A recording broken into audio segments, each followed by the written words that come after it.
Cloud deployment models describe how the cloud service is structured on a very, very basic level. There's four main cloud deployment models: public, private, community, and hybrid.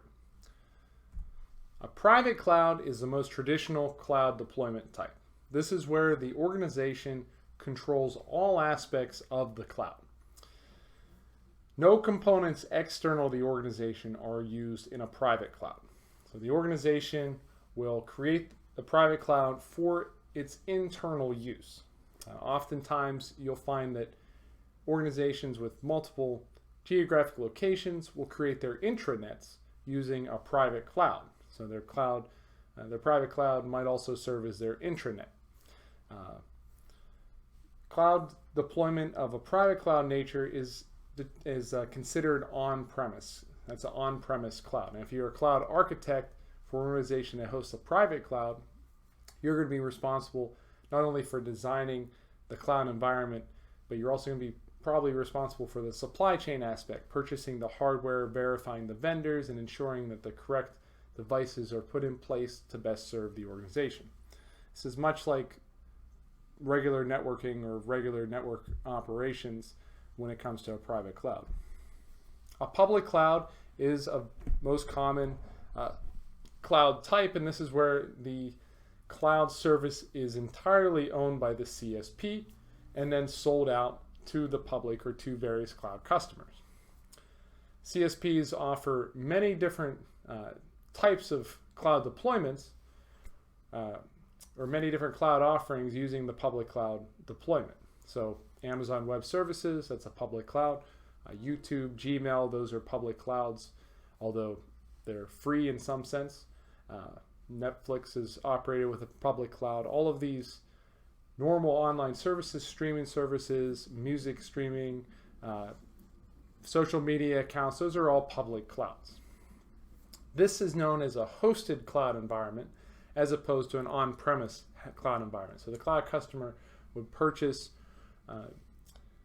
access to the public cloud or access to the data, whatever type of cloud is being offered. They would purchase it without the cloud customer owning any of the hardware or owning any of the resources required to access the cloud.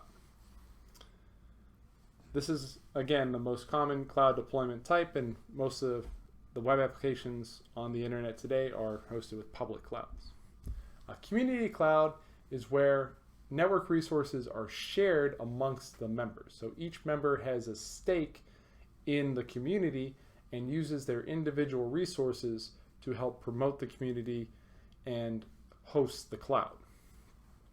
This is a very resilient cloud deployment type because any one node that goes down is not going to disrupt the entire cloud.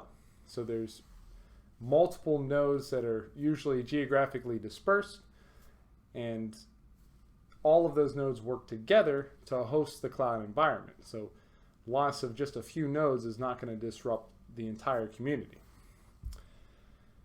However, the community cloud does offer some challenges. There's no centralized control with a community cloud when it comes to each of these nodes. Each of these nodes is required and helps contribute to the whole. So it can be very difficult, not impossible, but it can be very difficult to put some sort of centralized control on a community cloud.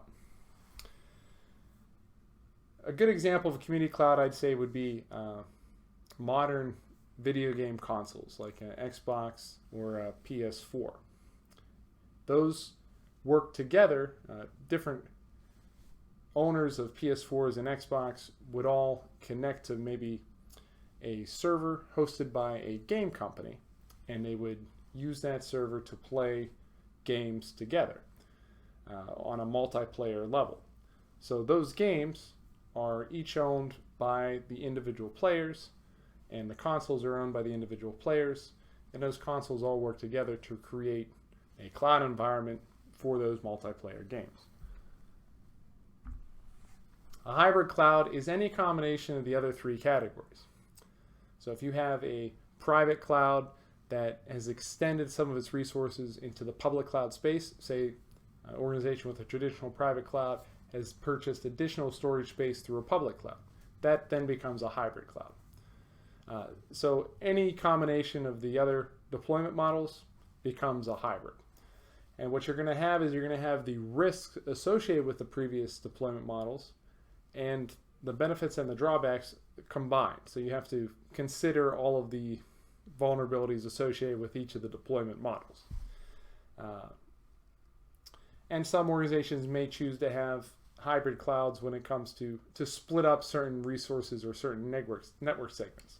So for example, a financial institution might have a private cloud that would process trades and banking transactions, and that private cloud would have very strict security controls, and then they might have a public cloud that would have different security functions, but that would be basically a public facing web application to process or take orders on trades or take stock orders, etc.